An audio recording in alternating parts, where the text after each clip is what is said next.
The James Webb Space Telescope, an astounding piece of equipment built to outperform the Hubble Space Telescope, has made a terrifying and amazing discovery that might completely change our perception of the universe. It has successfully detected a faint glow coming from a staggering 7 trillion miles away. Can this glow be shining city lights coming from some mysterious extraterrestrial world galaxies away from us? Well, let's start from the beginning. A few years ago, NASA's infrared Spitzer Space Telescope helped us spot a family of 7 rocky exoplanets orbiting the same star. This star is known as TRAPPIST-1, and recently, our new infrared powerhouse, the James Webb Telescope, has measured the temperature of one of those distant worlds. It was a planet called TRAPPIST-1b. Unfortunately, it turned out that this Earth-like planet was totally uninhabitable. Astronomers took James Webb's mid-infrared camera, called MIRI, and looked at the planet's thermal emissions. We can picture the whole process as scientists using heat-sensing Terminator vision. The results were quite disappointing. TRAPPIST-1b turned out to be scorching. Its average temperature was around 450 degrees F. That's as hot as in an oven. Plus, the planet most likely doesn't have any atmosphere. At the same time, this discovery was another record-breaking first for the telescope, which had already produced some newsworthy results by that time. It was the first time researchers detected any form of light emitted by a small and relatively cool exoplanet similar to the rocky planets in our own solar system. No previous telescope had enough sensitivity to measure such dim, mid-infrared light. When 7 TRAPPIST-1 exoplanets were first discovered, the astronomical community was ecstatic. That's because all those faraway worlds were about the size of our home planet and located in their star's habitable zone. It's the region that is just the right distance away from a star for liquid water to exist on a planet's surface. Thus, the planetary system became the best place to look for rocky planets with an atmosphere. But don't get too excited yet. These planets aren't likely to become new worlds for humans to explore, mostly because the TRAPPIST-1 planets are totally out of our reach at the moment. They're just too far away, at a whopping 235 trillion miles away. Their star is also much smaller and redder than our Sun. It's classified as an M-dwarf star. In our home Milky Way galaxy, there are twice as many of such stars as there are stars like the Sun. And they're also twice as likely to have rocky planets orbiting them. It's probably not surprising that astronomers are very interested in such stars. They're the main targets for seeking potentially habitable planets. And it's also way easier and more convenient to observe rocky planets around such smaller stars. But there's a catch.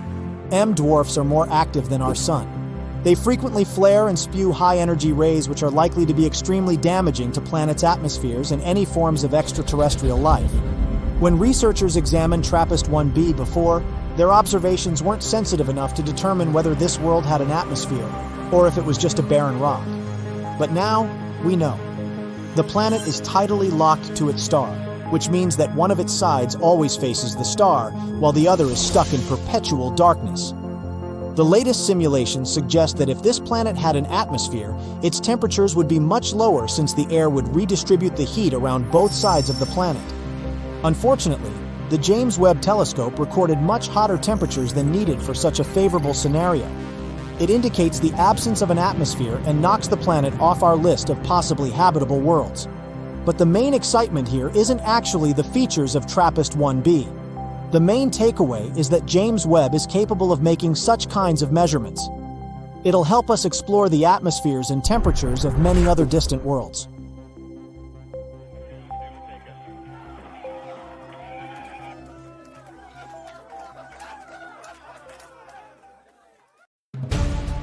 The James Webb Telescope, or JWST, is like the ultimate intergalactic paparazzi. It takes pictures of some of the most famous celebrities in the universe. Stars, galaxies, exoplanets, you name it. The James Webb Space Telescope will snap a photo. So if you're a fan of cosmic celebrities, let's take a look at some of these best star-studded photos. The Carina Nebula. The image of the nebula with the beautiful name Carina was published on July 12th. JWST captured a beautiful view of the nebula, located about 7,500 light-years from Earth. Nicknamed the Cosmic Cliffs, it is, in fact, a hotbed of young stars, some of which are several times larger than our Sun. The Carina Nebula is a celestial spectacle located in the southern constellation Carina. It's really huge, approximately 260 light-years across. Massive stars within this nebula are so bright and hot that they create a glowing cloud of gas and dust around them. The Carina Nebula also contains swirling clouds of gas and dust where new stars are being born. The gas collapses under its own weight, becomes hotter and denser, and all this eventually leads to the creation of new stars. However, the Carina Nebula isn't just some peaceful place of star formation. It's the site of some of the most destructive events in the universe, which create massive shockwaves that obliterate everything in their path. Very chaotic and cool. The Stephan's Quintet. This photo was also posted on July 12th. Stephan's Quintet is a visual group of 5 galaxies located at a huge distance from us, about 290 million light-years in the constellation of Pegasus. It's like a cosmic family reunion. All these galaxies are related to each other and interact with each other in some interesting ways. They're pulling and tugging on each other with their gravity, constantly exchanging gas and dust. This interaction is causing some of the galaxies to collide and merge, which can create all sorts of cool effects, like bursts of star formation and supernovae. Thanks to JWST, we were able to see shockwaves, tidal tails, and other amazing details about these galaxies. Their interactions create a stunning sight that we can see in this photo. Jupiter. And here's our old giant friend. This image was published by NASA on August 22nd. Jupiter is the largest planet in our solar system, and it's known for its many moons and its beautiful swirling clouds. But it also has a system of rings, just like Saturn, which are made up of tiny particles of dust that orbit the planet. These rings are much smaller and less visible than Saturn's, but they're still pretty neat. Jupiter also has auroras, which are colorful light displays that occur in the planet's atmosphere. They're caused by charged particles from the solar wind interacting with Jupiter's magnetic field. Just like on Earth, they can be seen near the poles of the planet. But these auroras are much brighter and more intense than ours. We can even see this crazy light show from space. And now, we were finally able to capture this dazzling sight. JWST's photo shows the auroras of Jupiter, its rings, and even 2 moons, Amalthea and Adrastea. It's amazing how bright and clear they are on this photo. The Cartwheel Galaxy. NASA released this image on August 2nd. This photo shows us the Cartwheel Galaxy and its companions. The Cartwheel Galaxy gets its name from its shape. It kind of looks like a cartwheel, doesn't it? This is a giant, swirling mass of stars, gas, and dust, which is located in the depths of space. It's shaped like a pinwheel with long spiral arms. These arms are held together by the gravity of the central region, which is home to a supermassive black hole. But the Cartwheel Galaxy is a bit different from its spiral relatives. It has formed when a smaller galaxy collided with a larger one, creating a shockwave that rippled through the gas and dust. We'll definitely have to visit this galaxy someday. It's sure to be a wild ride. Spiral Galaxy M74. And here comes another spiral galaxy. NASA released this image on July 22nd. JWST had to peer through thick layers of dust and gas to see this beautiful star cluster. M74 belongs to a special class of spiral galaxies known as the Grand Design Galaxy. This means that its spiral arms are noticeable and clearly outlined. All sorts of amazing things are happening inside of spiral galaxies. Supernovas, stars being born in clouds of gas and dust, and many other cosmic wonders. The glowing gas and dust, the bright stars, and the swirling patterns of the spiral arms make them some of the most striking objects in the universe. Well, we can clearly see it on the example of M74. The Tarantula Nebula. This image of the nebula with a creepy name Tarantula was published on September 6th. The photo covers as much as 340 light-years across. This is a huge distance. Thanks to this image, astronomers have discovered new young stars that were previously shrouded in dust. The Tarantula Nebula is located 160,000 light-years away from us, in the Large Magellanic Cloud. It's the largest and brightest star-forming region in the local group, the galaxies nearest our Milky Way. It's named after its shape, which looks like a bit like the legs of a big tarantula. It's a vast region of space, about 1,000 light-years across, and it's home to some of the most massive and luminous stars in the universe. One of the reasons why the Tarantula Nebula is interesting to scientists is its composition. Its composition is close to the region of stars of the cosmic noon, the so-called state of our universe when it was only a few billion years old. At that time, star formation was at its peak. Thanks to the Webb Telescope, we can study this galaxy better and find out what our universe was like at its peak. Neptune's rings. This photo was published on September 21st, 2022. In this photo, we can even see 6 small moons next to the planet, with Triton shining brightly in the upper left corner. You didn't think it was the sun, did you? And yep, Neptune has rings too. They're like the ultimate cosmic accessory. They add a touch of glamour and style to the planet. But unlike some earthly bling, these rings are made of small particles of dust, rather than diamonds and gold. There are 5 known rings around Neptune: the Gall, Leverrier, Lassell, Arago, and Adam's rings. Scientists think that these are relatively young, much younger than our solar system, and much younger than, for example, Uranus's rings. They were probably created when one of Neptune's inner moons got too close to the planet and was torn apart by gravity. We haven't seen Neptune's rings so brightly since Voyager 2 flew past it back in 1989. So this is a great opportunity to take a closer look at these rings. The Pillars of Creation. This photo was published on October 19th.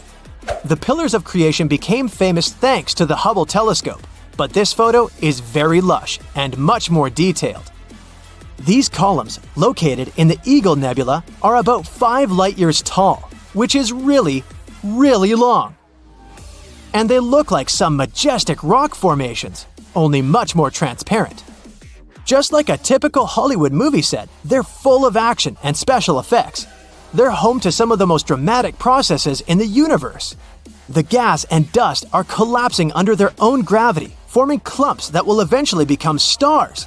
The place is full of intense radiation, jets of high-energy particles, and supernovae. It's like a cosmic version of Survivor. And if this wasn't creepy enough, here's another photo published by NASA on October 19th. They shared it right before Halloween. Here, the pillars resemble an eerie hand reaching for something. Brrr. Anyway, all these photos give us a truly awe-inspiring sight. They remind us of the incredible complexity of the universe and the amazing things that are happening even in the darkest and most remote corners of the cosmos.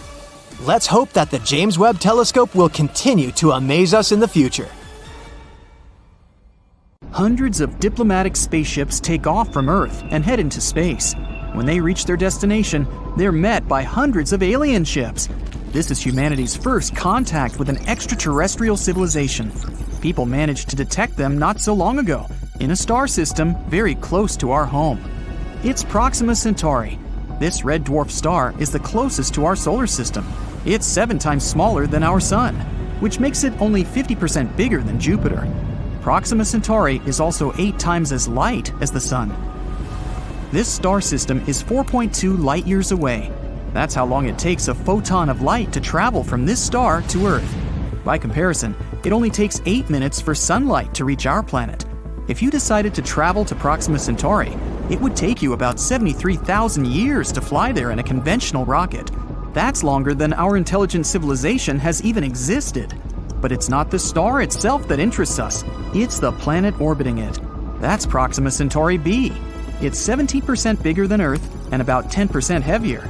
It orbits its star at a distance of 4.5 million miles. By comparison, Earth is 93 million miles away from the Sun. That's 20 times farther. But the host star, Proxima Centauri, is a red dwarf. It doesn't emit as much light and heat as our Sun. So the planet Proxima Centauri b is right in the habitable zone of the star. It's located at such a perfect distance from its mother star that the planet neither gets too hot nor turns into a block of ice. In other words, the temperature there makes it possible for water to exist in its liquid state. This means that Proxima Centauri b could host life. But further observations of the planet make it doubtful. The host star is very unstable. Its brightness changes too frequently. In 2017, astronomers witnessed a catastrophic flash. The star increased its brightness by 1,000 times for 10 seconds. Before that, there was another weaker flash. The planet received an enormous amount of radiation. If there had been life there, that flare would have wiped it out completely. Overall, Proxima Centauri b receives about 400 times more X-rays than Earth. Complex living organisms cannot live under such conditions. Scientists say that even if there was an atmosphere and an ocean on Proxima Centauri b, this constant radiation would simply blow them off the planet.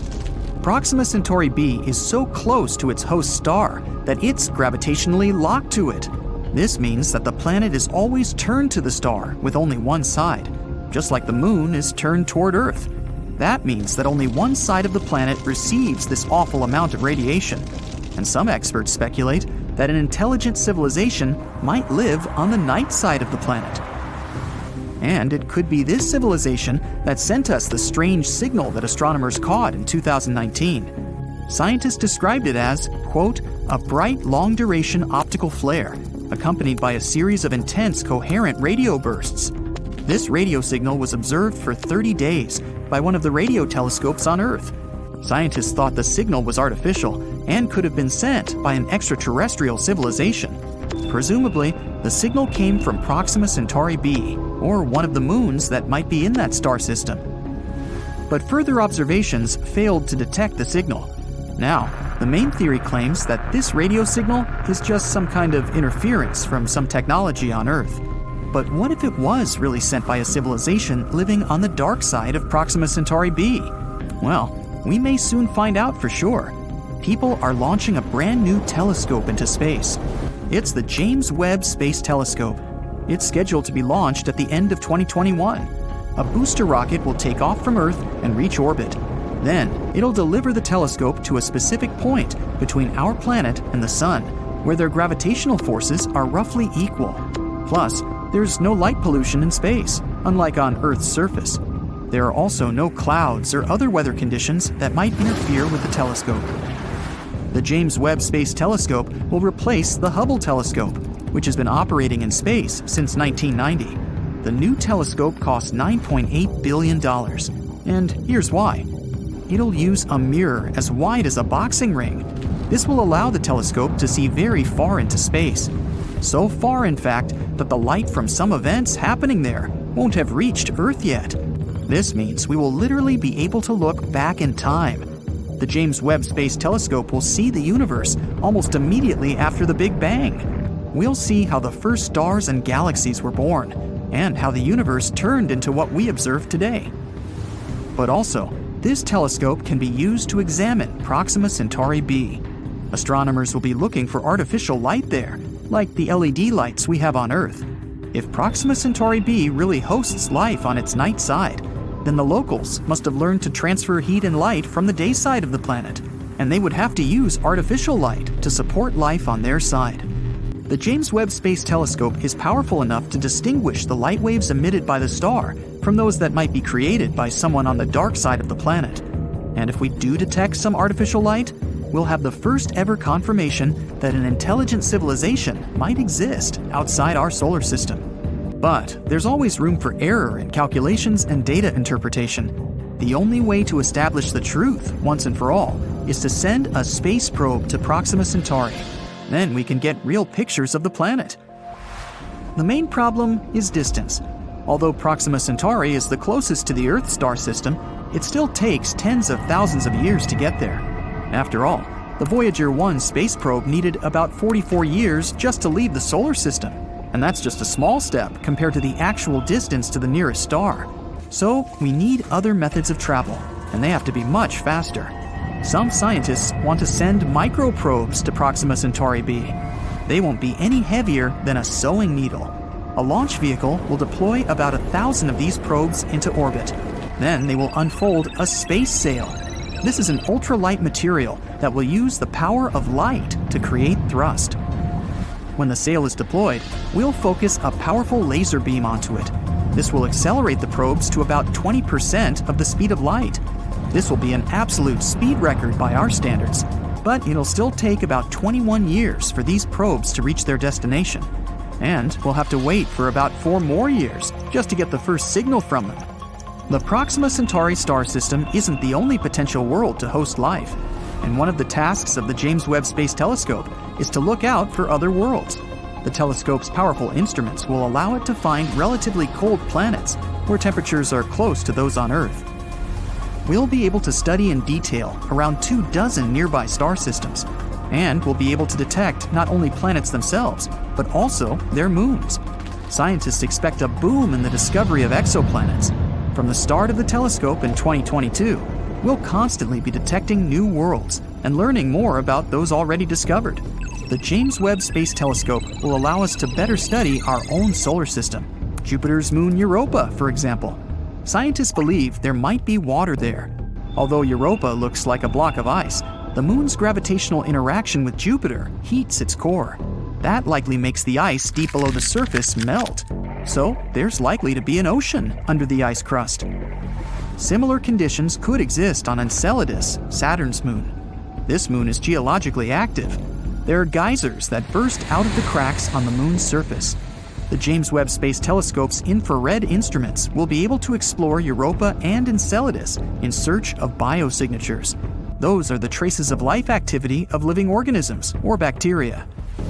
This telescope is scheduled to operate for about 6 years, but in the future, we'll launch an even bigger one. It's called LUVOIR, which stands for the Large UV Optical Infrared Surveyor. Its mirror will be twice the size of that of the James Webb Space Telescope, and almost 7 times the size of the Hubble's. The telescope is scheduled to be launched in 2039. We'll get it into orbit with the help of a super heavy rocket. Then we'll have to deliver the telescope to its destination, 1 million miles away from Earth. And then it'll begin its observations. We could learn to travel faster than the speed of light by that time. Then, if we find a potentially habitable planet with the help of the telescope, we can send a space probe, or even a team of explorers there. In this case, a diplomatic meeting with an extraterrestrial civilization might become a reality. It's been more than a year since the James Webb Telescope, which had taken over 20 years to complete, was launched. And for such a relatively short time, the ultra-modern and most powerful in history piece of equipment has already made plenty of discoveries. By observing the universe at infrared wavelength, James Webb lets us see things no other telescope has ever shown before. The primary goal of this incredible piece of equipment is to study the formation of galaxies and stars that appeared in the early universe. For example, look at the closest to us stellar nursery, a region of space where new stars get born. NASA has shared an image from James Webb that shows a small star-forming region. If you look at the picture attentively, you'll see jets bursting from infant stars. Around them, different colored clouds of cosmic dust are colliding with one another. The view is mesmerizing. The red dust consists of molecular hydrogen. You can also notice that some stars have something like shadows. Those hint at the creation of what will later become planets. At first sight, the image may seem chaotic, but astronomers claim that it's a relatively small and quiet stellar nursery in comparison to some others. Many young stars there are similar in size to our Sun, or a bit smaller. The photo itself was taken with the help of Webb's near-infrared camera, NIRCam. It's the observatory's primary camera that snaps images of the cosmos in 2 different infrared ranges. Another amazing discovery the Webb Telescope has made is smoke molecules in a distant galaxy. It's the first time such molecules have been discovered so far away from our planet. The galaxy in question lies 12.3 billion light-years away from Earth. It most likely formed about 1.5 billion years after the Big Bang. Despite such a huge distance between the galaxy and our planet, scientists have managed to detect chemical compounds found in soot or smoke, and it's quite a big deal since it has pushed the record for detecting similar complex molecules back by around 1 billion years. This study has also confirmed the sheer power of the coolest piece of space equipment of all time. It managed to make this discovery despite the fact that the spectrometer needed for the measurements didn't perform to the fullest after having experienced a sudden and surprising degradation. The James Webb Telescope has also helped to boost our understanding of exoplanets. Those are planets orbiting stars other than our own sun. At the beginning of 2023, the observatory spotted its first exoplanet, LHS 475b. It's located 41 light-years away from Earth and is approximately the same size as our planet. According to NASA, nowadays, James Webb is the only operating telescope capable of categorizing the atmosphere of Earth-sized exoplanets. The research team behind the discovery believes such results underline the precision of the telescope. They hope that it will help us locate many more rocky exoplanets that we might be able to colonize in the future. Even though, at first sight, it may seem that the universe is pretty empty, it's actually a very busy place. And Webb has all the necessary instruments to see all kinds of cosmic events happening out there. Just look at this image of WR-124. It's a star on the cusp of its explosive demise. In the image, the star is about to go supernova. It happens when a star runs out of its fuel and explodes at the end of its life cycle, releasing a giant cloud of space dust and hot gas into space. The star captured by the Webb Telescope was at the Wolf-Rayet stage of its life. That's a period when a star is shedding its outer layers before going supernova. The next amazing thing discovered by James Webb is a star-planet hybrid with very strange clouds. This bizarre world, VHS 1256b, is actually a brown dwarf. Those are bigger than planets but too small to classify as stars. They emit some light of their own and are quite hot, but their mass is simply not enough to fuse hydrogen into helium like full-fledged stars do. Space bodies of this kind aren't actually brown. They occur in a wide variety of colors, but those are mostly invisible to the human eye. What we can see is the light they emit, and to us, it appears to be dark orange or magenta. The brown dwarf discovered by the Webb Telescope is almost 20 times the size of Jupiter. It orbits 2 red dwarf stars, and to complete one orbit, it needs over 10,000 years.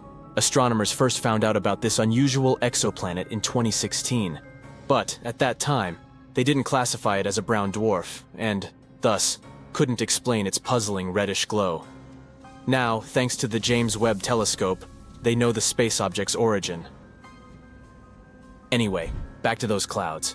As you know, clouds on Earth are made of water vapor, but those on the brown dwarf are different. They seem to be made of sand. It looks like good old sand from Earth, but it's actually not. The clouds are made of tiny particles of silicate. Another recent discovery involves several large galaxies that scientists believe were born not long after the Big Bang. They aren't supposed to be there, and no one expected to find them. But the James Webb Space Telescope has spotted them. These galaxies, as massive as our home Milky Way, are full of mature red stars. Astronomers have analyzed the light coming from them and estimated their age 500 to 700 million years after the Big Bang. It means that they came into being when our universe was very young, almost a baby. But the most bizarre thing about these galaxies is their tremendous size and the age of the stars dwelling there. The data received by the telescope don't coincide with the existing ideas about what the universe looked like and how it evolved in its early years. It also doesn't match the earlier observations made by Hubble. And here, James Webb has captured a distant region of space in unprecedented detail. This section of space is known as Pandora's cluster. In the image, you can see 3 massive clusters of galaxies coming together and forming a megacluster. The combined mass of these clusters acts as a powerful gravitational lens. And thanks to this natural magnification effect, scientists can see other galaxies in the region. Astronomers claim that the most recent image of Pandora's cluster is stronger and deeper than they have ever seen.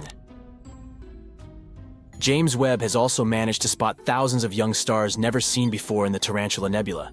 This space formation got its nickname because of the appearance of dusty filaments spotted in previous images. It's the biggest star-forming region in the local group, which includes the galaxies nearest to the Milky Way. The Webb Telescope's images have helped to shed light on the composition of the Tarantula Nebula. The telescope has also detected protostars, infant stars in the process of gaining mass. Astronomers expect that these protostars will eventually form and shape the nebula further. Among other discoveries made by the James Webb Telescope, you can see the birth of 50 distant stars. Some of them power protoplanetary disks, which might later form solar systems light years away from our own. Here's one more image from James Webb. You can see a supermassive black hole that has a mass of 9 billion suns. It's so ginormous and ancient that scientists are struggling to explain its existence. Astronomers have also discovered a distant ring of dust, rock, and gas that contains a chemical called methylcation. It's known as a molecular building block of life, and it makes most of the organic material on our planet. James Webb helped researchers see powerful sandstorms on a planet 235 trillion miles away. Astronomers were happy to discover this treasure chest of countless tiny sand particles. Now look at this. Do you recognize this image? Those are the so-called pillars of creation. But this new view shows us just how star-speckled that dusty region actually is. You can compare the new photo with the one taken by Hubble in 2014. This is astonishing proof of scientific progress.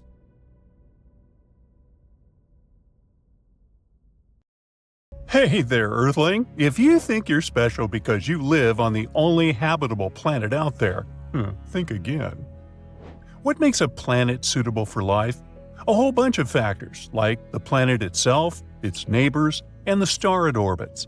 A habitable planet is basically one that can sustain life, with things like access to water, energy sources, and nutrients.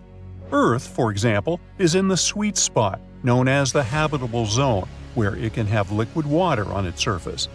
But just being in this zone doesn't automatically mean a planet is habitable. Factors like crazy levels of radiation can make a planet uninhabitable, even if it has the right temperature. So the bottom line is, we need water, something to orbit, and a set of nutrients of chemical origin that can be found in Mendeleev's periodic table of the elements or those funky snacks you buy. Look at this exoplanet called K2-18b. The term exoplanet doesn't mean that it's exotic. It just states that this planet is located outside the solar system. Most planets need to orbit something, unless we're talking about rogue planets that are basically planet-sized things floating around in space but not orbiting around any star or brown dwarf. Instead of our Sun, K2-18b orbits a red dwarf called K2-18. It's not your average star you can see with the unaided eye in the night sky. This one is hard to observe because of its low luminosity. K2-18b is indeed a planet far, far away. It's located 38 parsecs away from Earth. 1 parsec is somewhere around 19 trillion miles. Hey, you do the math. Hint, lots of zeros. K2-18b is a sub-Neptune, meaning that it has a smaller radius than Neptune. However, it's much bigger than our humble abode. It's about 2.6 times the radius of Earth. As for the weight, K2-18b is way chunkier than Earth. It's about 8 times as massive. It takes 33 days for this planet to go around its star, and it gets just about as much starlight as Earth gets from the Sun. This planet has a light intensity of 1.28 times greater than Earth and has an equilibrium temperature of 28 degrees Fahrenheit. Nope, it doesn't mean that K2-18b feels like New York in January. It only gives us an idea of the theoretical temperature put there. The planetary equilibrium temperature is basically the temperature a planet would have if it was perfectly balanced in terms of radiation. It's when the amount of heat leaving a planet is the same as the amount of heat coming in. Now, the trillions of miles that set us apart aren't a problem for potent telescopes, such as the Kepler Space Telescope that discovered this planet and the James Webb Space Telescope that is studying its atmosphere now. In 2019, scientists announced that they had found water vapor in the atmosphere of exoplanet K2-18b, which sparked widespread interest toward this outlandish world. 4 years later, the Webb Telescope detected carbon dioxide and methane swirling in the air of this guy. Carbon dioxide is basically our best friend here on Earth. Humans need it to breathe properly and keep our blood pH in check. And plants love this stuff too, because it helps them make oxygen through photosynthesis. Obviously, we can't survive without it. Without methane either. However, this little gem got some scientists buzzing with excitement even more due to the discovery of some funky dimethyl sulfide gas molecules in its atmosphere. In 2023, scientists from the University of Cambridge spotted carbon-based molecules like methane and carbon dioxide hanging out on K2-18b with the help of JWST. This could mean that this exoplanet might feature a hydrogen-rich atmosphere and a watery surface. There's a potential whiff of dimethyl sulfide or simply DMS in the mix. On Earth, this stuff is usually linked to life, since it's normally produced by photoplankton in the oceans. The fact that we're picking up hints of DMS on K2-18b is like finding a golden ticket in the cosmic chocolate bar. Hey, kinda gives you the willies now, doesn't it? Why is DMS so important, you ask? Well, it's a bit of a superhero on our planet, playing a crucial role in the sulfur cycle and even affecting our climate by helping clouds form. And spotting DMS on other planets could be a sign of life similar to ours. Looks like this planet is a nice spot with its not that rough temperature and all the right nutrients to keep us alive. So, what's your take on its overall look? It probably took the planet a good few million years to come together. While things might heat up deep down underground, it shouldn't make a big difference on the surface. Some experts believe it could be home to a water or molten lava ocean, with a hydrogen-rich atmosphere resembling a gas giant like Uranus or Neptune. Now this one doesn't really match our Earth standards, since our atmosphere is mostly made of nitrogen. If there's an ocean, it's likely under a thick layer of ice and rock, which could mess with the planet's climate. Once things get really hot, the line between the ocean and the sky blurs. We're not totally sure if there's a liquid ocean on K2-18b, and it's tricky to see one from afar. Just looking at the planet's size and weight won't give us the answer. The whole liquid water-ocean thing is up in the air. Initially, we thought water in a supercritical state was most likely, but new observations point toward a liquid ocean. Suspicious gases like hydrocarbons and ammonia might be moving from the air into the water if there's an ocean, which could mean no clear line between the sky and the sea. But some experts say a molten rock ocean could be doing the same trick. Others think a gas-rich mini Neptune setup could explain things too. The Hubble Space Telescope did some snooping and found that K2-18b is rocking an atmosphere filled with hydrogen. They think there might be some water vapor hanging out there too, but it's a bit of a mystery. Apparently, the James Webb Space Telescope got a peek and saw less than 0.1% water vapor, possibly because the planet has a dry stratosphere vibe going on. As for ammonia, it's nearly non-existent in that distant world. Methane and carbon dioxide seem to be dominant in the atmosphere, making up about 1%. But don't expect to see any other carbon oxides crashing the party. Their concentration is just a guess at this point. The atmosphere of K2-18b is just a small fraction of its total mass, around 6.2%, and has probably got a similar vibe to Uranus and Neptune. Haze-wise, there's not much going on, and water clouds are a bit of a mystery. They're probably icy, although there's a chance for some liquid water clouds too. Now, besides water, the atmosphere could also contain some ammonium chloride, sodium sulfide, potassium chloride, and zinc sulfide clouds, depending on what the planet is into. And it seems like things might get a bit turned up high in the atmosphere, with the temperature inversion causing a stratosphere situation, just your average day in outer space. So far, scientists have come up with several climate models this planet might have. For example, some of them think that there's the same temperature across the whole planet, unless the planet is spinning super fast and the temperature difference between the poles and the equator is minor. But these are all speculations at this point. The amount of radiation K2-18b gets from his star is similar to what Earth gets. The temperature on the planet might be anywhere from really cold to pretty warm. Whether it can support life depends on its atmosphere and clouds. Scientists think microorganisms from Earth could survive there, even with all the hydrogen. But it's still hard to tell if there's life on K2-18b because the gases we usually look for might not work in its atmosphere. Scientists think the James Webb Space Telescope might be able to detect different markers of life on the planet with enough observations. The James Webb Space Telescope has recently discovered the oldest black hole ever found. It's an ancient monster as massive as 1.6 million suns, and it's lurking 13 billion years in the past at the center of an infant galaxy. This supermassive black hole appeared a mere 440 million years after the beginning of the universe. But it's just one of the countless black holes that inflated to terrifying scales during the dawn of the cosmos. It's the period about 100 million years after the Big Bang. That's when the young universe started to glow for a billion years. This discovery of the universe's oldest black hole can provide astronomers with the answers to some vital questions. For example, how could these space whirlpools balloon in scale so fast after the universe began?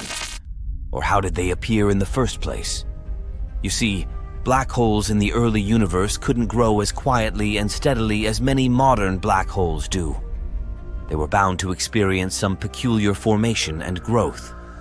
At the same time, closer to the present day, black holes are believed to be born from the collapse of ginormous stars.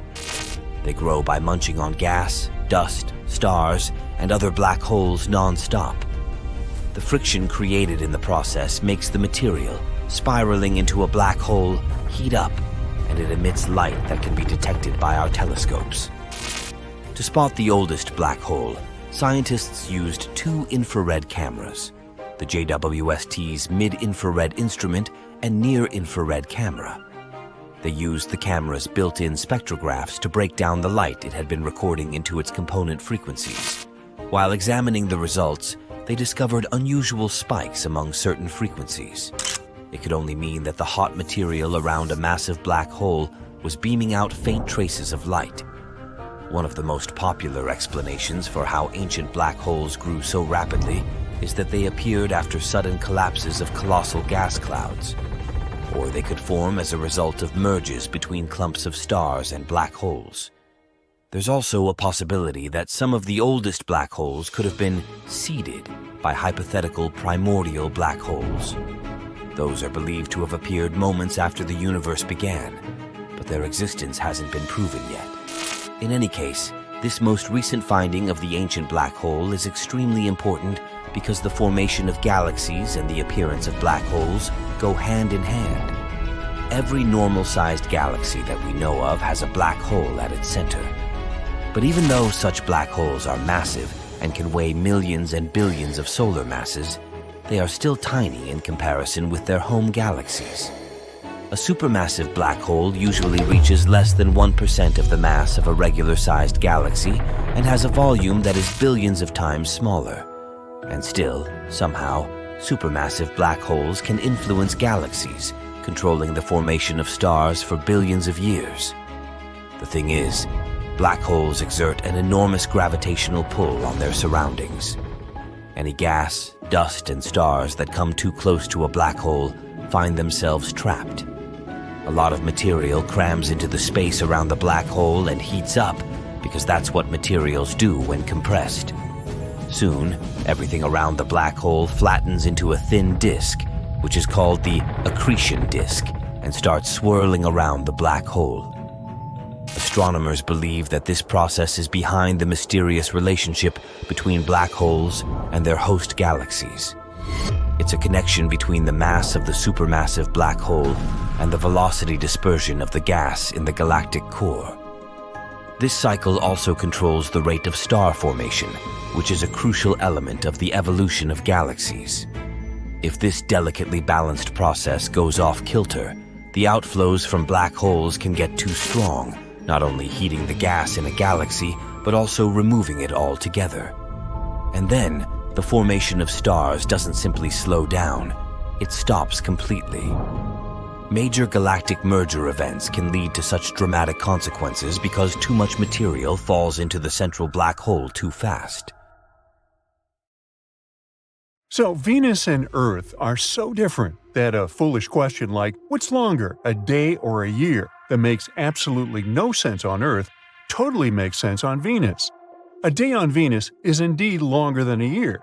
If we put it into Earth's perspective, a day on Venus would equal 243 Earth days, while a year would only last 225 days. So it's like your birthday is every day. Venus is often nicknamed Earth's evil twin. Their differences are so stark, you'd think they're from different galaxies altogether. Just to give you an idea of how far apart they are, if the day-to-year ratio wasn't enough, the Earth rises in the west on Venus but sets in the east. These days, one of the very few similarities between these two is their size. But try to imagine a time when Venus and Earth were like peas in a pod, besties since the beginning of the solar system. Venus used to be the life of the party. NASA scientists think Venus might have even hosted a liquid water ocean and surface temperatures that could have welcomed life for up to 2 billion years. But modern-day Venus is a different story. We're talking extreme temperatures and a thick carbon dioxide atmosphere. So, what led to this cosmic makeover? Size, location, and attitude. I mean that the distance from the Sun and internal heat played a huge role in shaping Venus and Earth's destinies. By the way, there used to be 3 siblings that could have hosted life: Venus, Earth, and Mars. Now imagine 3 cupcakes in an oven. Once they were fully baked, they were taken out of the oven. One of them was put in front of an open window in the middle of winter. Another was carefully placed on a table and covered with a nice clean kitchen towel. And the last one was accidentally forgotten and left in the oven. Oops. Mars, Earth, and Venus are like those cupcakes. Mars got too cold and not welcoming. Earth is still nice and warm and well protected from all the unpleasant things, just like the towel protects that lucky cupcake. And Venus got scorching hot and impossible to consume. In terms of development, Earth took the slow and steady route, maintaining its oceans, stable atmosphere, and biodiversity. Venus, on the other hand, cranked up the temperature, evaporated its oceans, and went all in with greenhouse gases. As a result, we have a planet where you'll melt faster than a snowman in July. Mars, on the contrary, will turn you into an ice popsicle within seconds. But chances are, it might have been pretty hospitable at some point. Some scientists believe that Mars used to be covered with flowing rivers and lakes and had no water shortages. Even today, Mars still has an ocean called Oceanus Borealis, or rather, the remains of what once used to be an ocean. It lost nearly all its water over time. Now, the sources of water on Mars include polar ice caps and minerals and rocks. According to estimates, only 1% of all that water evaporated, while 99% is still locked in the red planet. Ice polar caps are pretty simple to understand, as we have the same thing on Earth. But rocks containing water? Simple. There are at least 4 types of hydrous minerals on Mars. There are hydrous clays made of silicon oxygen, and the cool thing about them is that they can even contain magnesium and iron, which are sulfur-based hydrous sulfates. Now, don't you? I know you thought of the smell of rotten eggs. But it's typical of hydrogen sulfur and not just sulfur. These minerals have water incorporated right into their chemical formulas. There's also hydrous silica, which has water locked in its formula too. Scientists have experimented with growing plants using Martian-like conditions and found success with alfalfa. Harvesting alfalfa also helped improve the growth of other crops like turnips and lettuce. While water may be available on the red planet, the air on Mars is mostly carbon dioxide. On the bright side, and the Mars Oxygen In Situ Resource Utilization Experiment, the Mars Oxy, can produce oxygen on Mars, which could be crucial for future missions. As for energy sources on Mars, solar, wind, and geothermal energy are a few promising options. Solar power is less effective on Mars due to weaker sunlight and dust storms. But wind power and geothermal energy could serve as reliable alternatives. With these sources in place, humans could potentially sustain life on Mars. But let's get back to comparing our sibling planets. While both Mars and Earth have moons, and Mars even has 2 of them, Venus has 0, just like Mercury. Due to its proximity to the Sun and the star's gravitational pull, Mercury lacks the ability to retain its own moon. The likelihood of any moon orbiting Mercury either colliding with the planet or being drawn into the orbit of the Sun is high. That's all clear and understandable. But the absence of moons around Venus remains an unsolved puzzle for scientists. Despite Venus's scorching hot temperatures, scientists think that even today, it might not be as hostile to life as we once thought. A recent MIT study found 19 amino acids surviving in a Venus-like solution for the whole month. Yep, some like it hot. Also, Rocket Lab and the Massachusetts Institute of Technology are teaming up to send an uncrewed spacecraft, Venus Life Finder, on a mission to Venus. This spacecraft will search for signs of life in the Venusian atmosphere using a special instrument called an autofluorescing nephelometer. And no, I didn't make that up. Originally set to launch in 2023, the mission is now pushed back to December 2024 with arrival at Venus in May 2025. The goal of the mission is to discover organic compounds in Venus's atmosphere, which could point to the possibility of habitable conditions in the cloud layer.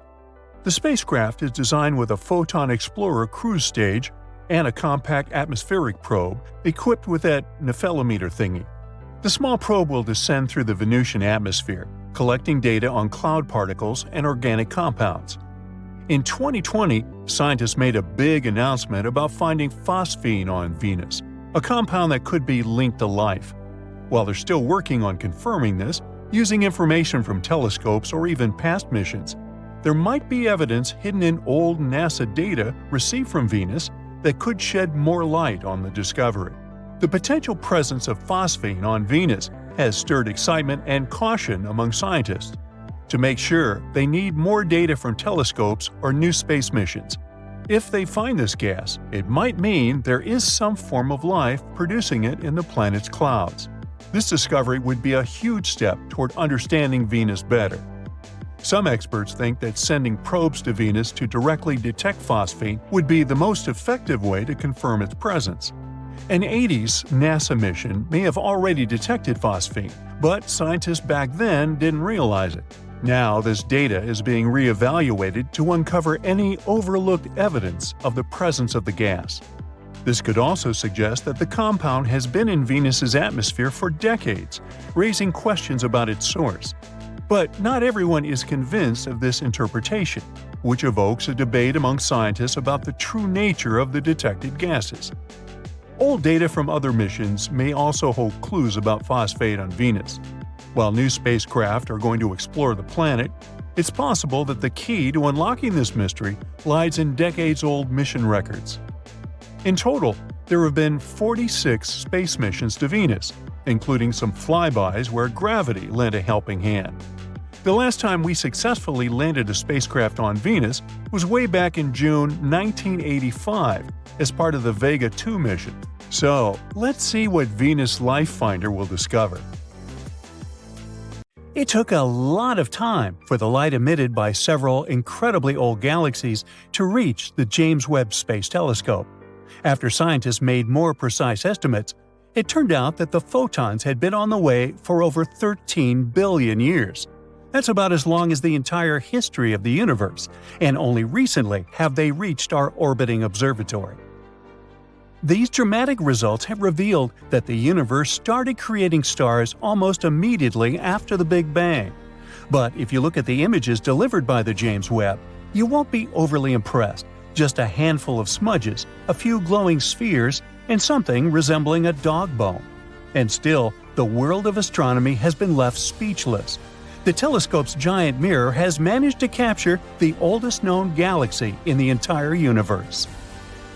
The galaxy got quite a prosaic name, mostly consisting of letters and numbers. Yeah, that's rather catchy. It appeared a mere 320 million years after the Big Bang. In comparison with our home galaxy, this ancient one was tiny. But after its birth, it started vigorously producing new stars at a rate comparable to that of the Milky Way. Interestingly, the Webb Telescope has managed to photograph a few other ancient galaxies that had the same characteristics. Based on the snapshots of the baby universe we've got, we can conclude that in those ancient times, the first galaxies and stars were evolving amazingly fast. They also appeared much earlier than most scientists thought. Now, let's talk about the hero of the day, the outstanding telescope itself. The James Webb Space Telescope is a stunning piece of equipment.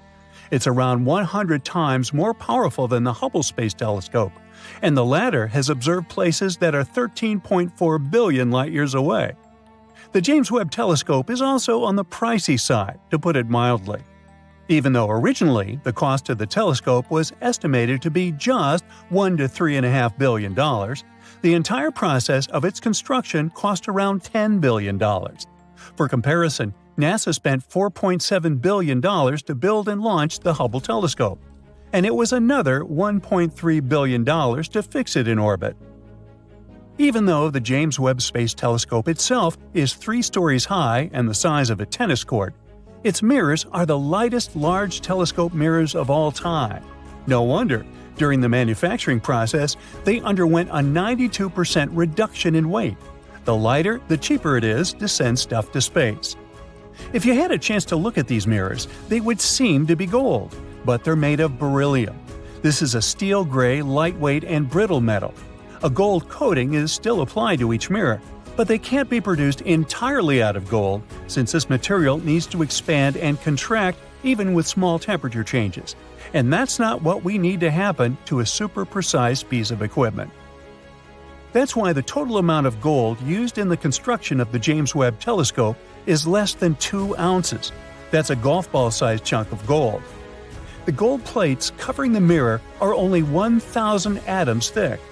If we speak about all those incredible feats the telescope is capable of, it can clearly see a U.S. penny from 24 miles away and a football from 340 miles away. Hey, what's the score? JWST comes with significant advantages over any previous mission. For example, its 21-foot mirror is composed of 18 gold-plated hexagonal segments. They gather more than 6 times as much light as the Hubble Space Telescope's almost 8-foot mirror. It means that James Webb can record light from all kinds of space objects 6 times faster than its predecessor. The telescope's sensitivity to infrared light is also astonishing, which is remarkable since it can see different things than optical telescopes. You can say it's a real game changer. The James Webb can observe wavelengths from 0.6 to 28.5 micrometers, from the red end of the visible spectrum to the mid-infrared. As for Hubble's optics, most of the telescope's sensitivity is centered on visible light. It might sound surprising, but in its intended infrared domain, the Webb telescope isn't likely to resolve finer details than Hubble can detect in optical light. The thing is that although resolution increases with the mirror size, it also diminishes with wavelength. James Webb's telescope side cools itself down because otherwise it might get damaged or even burned. Normally, its temperature doesn't rise higher than minus 370 degrees Fahrenheit. That's cold enough to make hydrogen liquid. An enormous 5-layer sunshield surrounds the telescope and reflects as much sunlight as possible, letting the telescope stay cool. The telescope was launched near the equator because Earth spins a bit faster there, and this gave the rocket some extra push. When the James Webb Space Telescope runs out of fuel, it'll just keep orbiting the Sun. On the other hand, even though the telescope wasn't designed to be serviced or upgraded, it might potentially be refueled with the help of robots in the future. This might extend its lifespan. Anyway, Here are the reasons why we can say this telescope has changed astronomy. For one thing, we might finally see dark matter. Around 84% of matter in the universe doesn't emit or absorb light. Astronomers call this stuff, which can neither be seen directly nor detected by indirect means, dark matter. It affects visible matter, radiation, and the very structure of the universe. Dark matter is like some binding agent of our universe, and we're still not sure whether it exists. And now, thanks to the James Webb Telescope, scientists might finally have a way to seek dark matter. It's a huge development that is likely to change the way we observe the known as well as unknown universe. Even though astronomers haven't seen dark matter directly yet, they have been able to trace the distribution of this mysterious universal compound, all thanks to James Webb's powerful instruments. Another reason the new space telescope is so cool is that it helps us learn more about star formation. This process has always been a foundational part of astronomical studies. But even though Hubble has provided us with some iconic images and observations, there are still many unanswered questions about how stars form and go out. But astronomers are sure that James Webb will fill in the blanks. All because this telescope can peer further and deeper into the universe than any other telescope that has ever existed. Its location and cutting-edge equipment allow it to gaze through gases and dust surrounding early galaxies and stars. It will let us get a better look at star formation. It's also obvious that Webb's discoveries are bound to change the way we think of the early universe. For example, recently, the telescope has revealed several large galaxies that scientists believe existed not long after the Big Bang. They aren't supposed to be there, and no one expected to find them. And still, the James Webb Space Telescope has spotted them. These 6 galaxies, as massive as our home Milky Way, are full of mature red stars. Astronomers have analyzed the light coming from them and estimated their age 5 to 700 million years after the Big Bang. The most bizarre thing about these galaxies is their tremendous size and the age of the stars inhabiting them. This information doesn't coincide with the existing ideas about what the universe looked like and how it evolved in its early years. Plus, it doesn't match the earlier observations made by Hubble. Astronomers hope that one day, James Webb will help us find new exoplanets and even detect water there. For a long time, astronomers have been discovering planets orbiting stars outside the solar system by monitoring slight dips in stars' light. Such dips happen when planets pass in front of them, and reading unique signatures in the light can tell us about planets' chemical composition. The strongest and most readable signatures happen within the infrared spectrum. Have you just thought of James Webb's state-of-the-art infrared instruments too? They can help scientists spot new planets and even identify the presence of water there. Guess what? Scientists have come up with a cool idea about some cosmic creatures saying hello to us from the center of the Milky Way. Astronomers are all excited about finding extraterrestrial life, so they're focusing their search right at the heart of our galaxy. Imagine stars in outer space, like super cool DJs, spinning their own unique beats. But instead of music, they send out these special signals called radio pulses. It's their way of saying, "Hey, what's up, universe?" These radio pulses are basically little bursts of energy that travel through space. They're not just random noise, though. They have a specific pattern that makes them stand out from all the other sounds out there. It's like a secret code or a special rhythm that only these stars know how to create. Scientists are super curious about these radio pulses because they think that maybe, just maybe, intelligent beings from other planets could be using them too. It's like a galactic language that they could use to talk to each other. So, these clever scientists created special tools and software to listen in on these signals. It's kind of like tuning into your favorite radio station, but instead of music or talk shows, they're trying to catch these cosmic beats. They're hoping to find those unique patterns that could be a sign of other space beings trying to communicate with us. They used a super cool telescope called the Green Bank Telescope in West Virginia to collect data and search for these signals. But here's the twist. they didn't find anything this time. No worries though, because their fancy software is lightning fast and it'll help them search even better next time. But why did they pick the center of the Milky Way for this ET life hunt? Well, that's because the galaxy's hearts are packed with stars. In other words, there should be many more planets in there, which means more potential places for life. Plus, if there are super smart life forms at the core of our galaxy, they could easily send signals to lots of planets all at once. Sneaky, huh?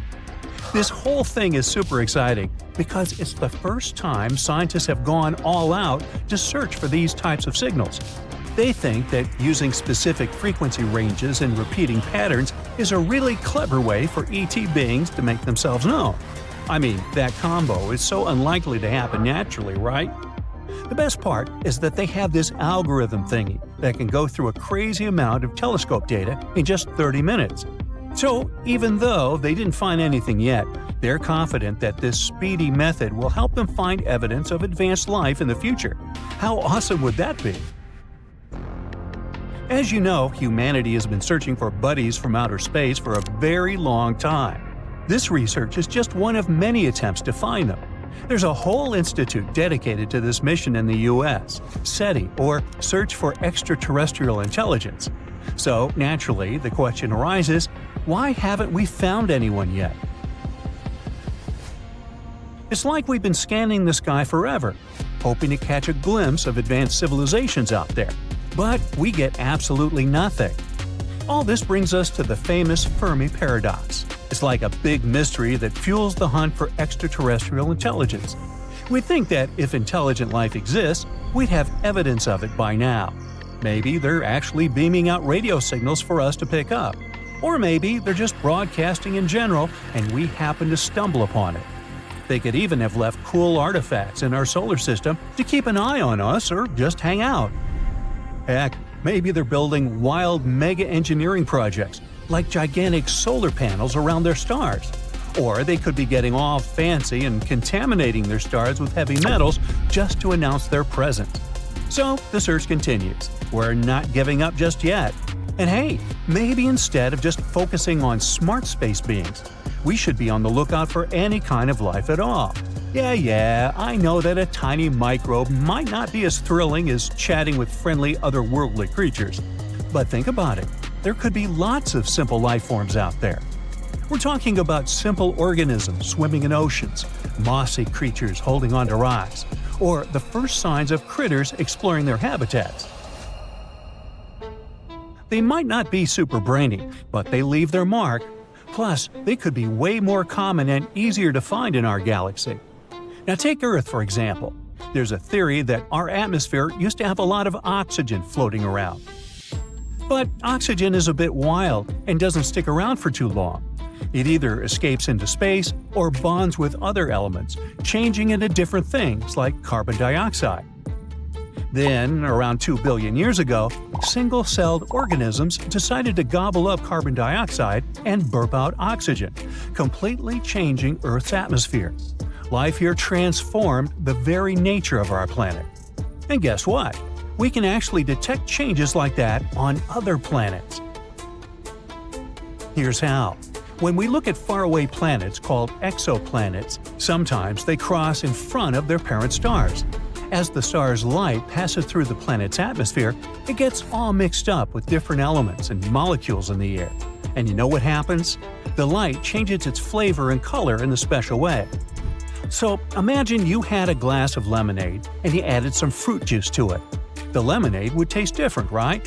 Well, it's kind of like that with exoplanet atmospheres. When we see the star's light that has traveled through the planet's atmosphere, it gives us clues about what's in the air and how it's different from just the star's light alone. So by studying these changes in light, we can figure out what kinds of elements and molecules are present in the atmosphere of a faraway planet. It's like a cosmic chemistry experiment, and it helps us learn more about whether there might be life out there.